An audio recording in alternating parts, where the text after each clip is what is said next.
Thank you all for being here today as we honor those who have given their lives in service to the state of North Carolina and its communities. I also want to thank Multiply Church for their support and use of this beautiful space. I'm grateful to the Cabarrus County Sheriff's Office for being our host agency this year. North Carolina's honor roll honors the life and public service currently of 562 officers. These men and women made the ultimate sacrifice, giving their lives to keep others safe and protect our state. This year, we will be honoring 8 fallen officers who have been added to the honor roll since last year's service. Today, we honor their lives, their courage, and their families. Now, I'd like to introduce you to Cabarrus County Sheriff Van Shaw for his welcoming remarks.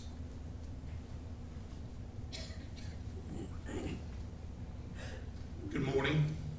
On behalf of the Cabarrus County Sheriff's Office, I'd like to welcome you all to the 2025 Peace Officers Memorial Ceremony here today.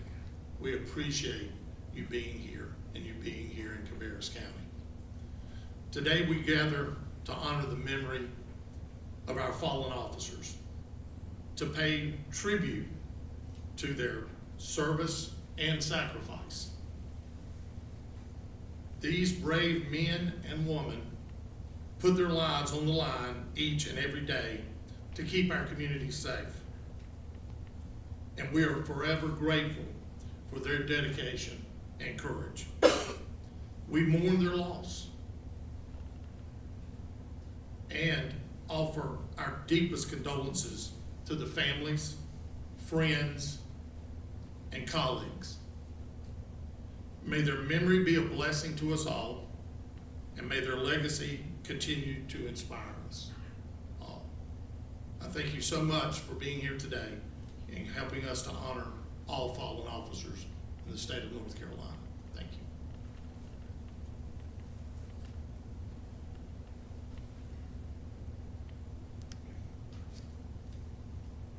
Thank you, Sheriff.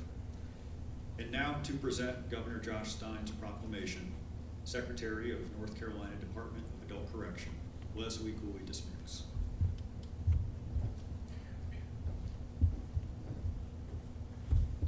Law Enforcement Officers Month and Peace Officers Memorial Day 2025.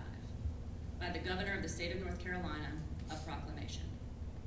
Whereas the brave men and women of law enforcement have answered the call to serve and protect our communities, and whereas law enforcement officers risk their lives so the communities, families, and people of our state can live in peace and security, enduring long shifts in dangerous and unpredictable circumstances.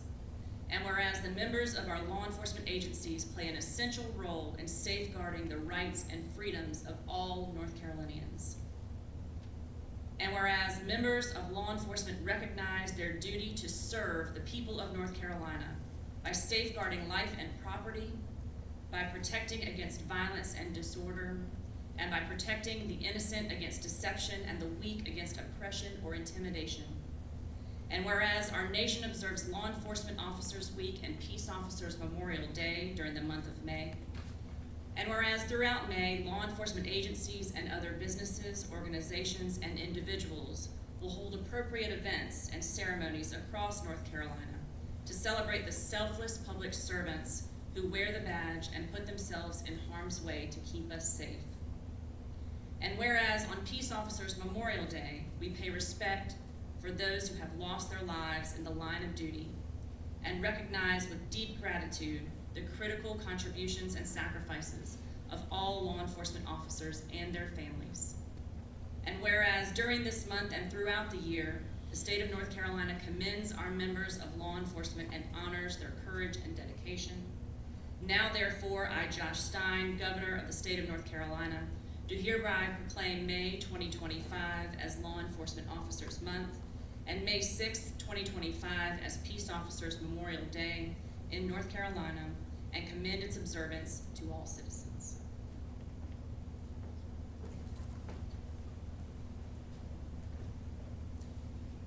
Thank you, Secretary Dismukes. Today we are honored to have the Honorable Russ Ferguson, United States Attorney for the Western District of North Carolina, as our guest speaker.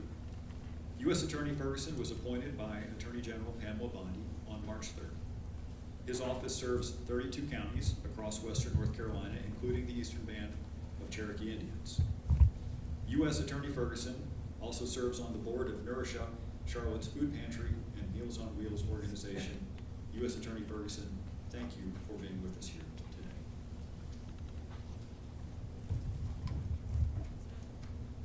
Well, thank you, Mr. Attorney General. Thank you for that introduction. Thank you for your support of our law enforcement officers. And of course, thank you for hosting this very important, solemn event today. I very much appreciate it. It's an honor and a privilege to be here. As the Attorney General said, I'm newly appointed as U.S. Attorney in the Western District of North Carolina, and it has been the honor of a lifetime to be considered part of the law enforcement community. Now, don't get me wrong, I know we're not the same.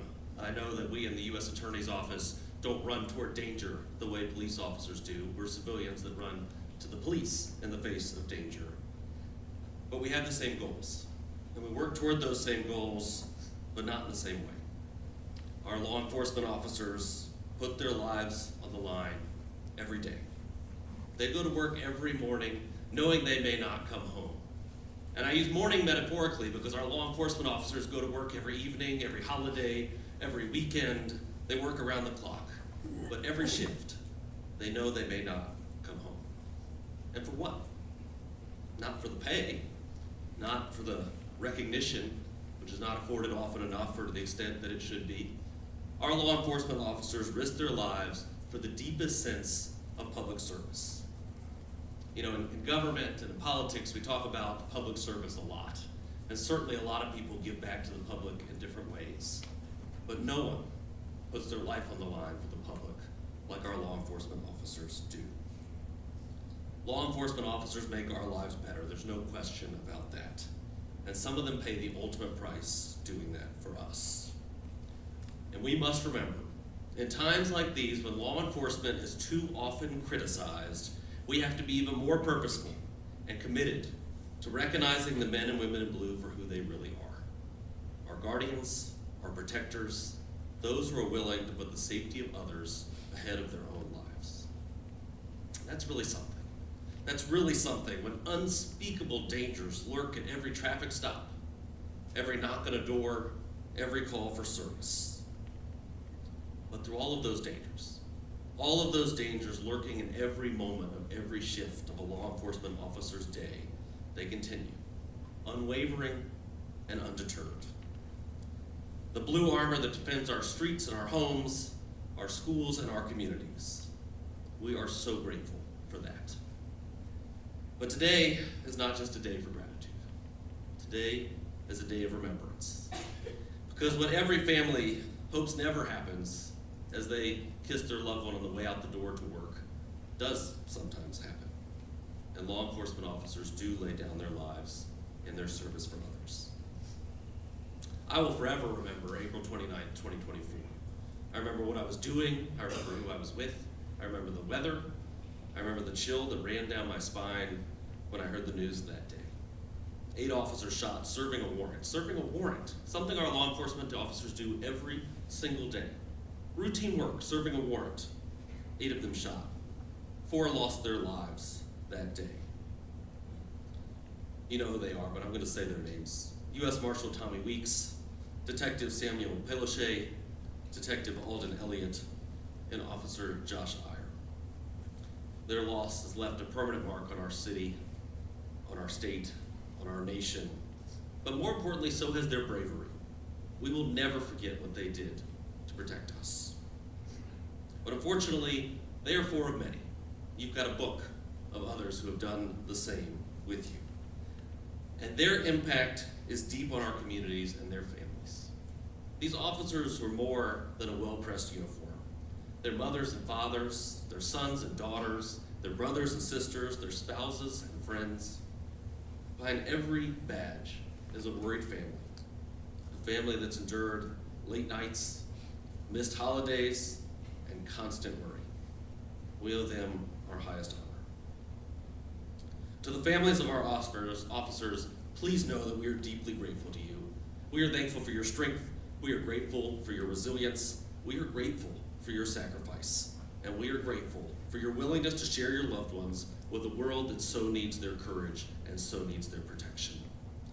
Your love and support makes their sacrifice possible, and we do not take that for granted.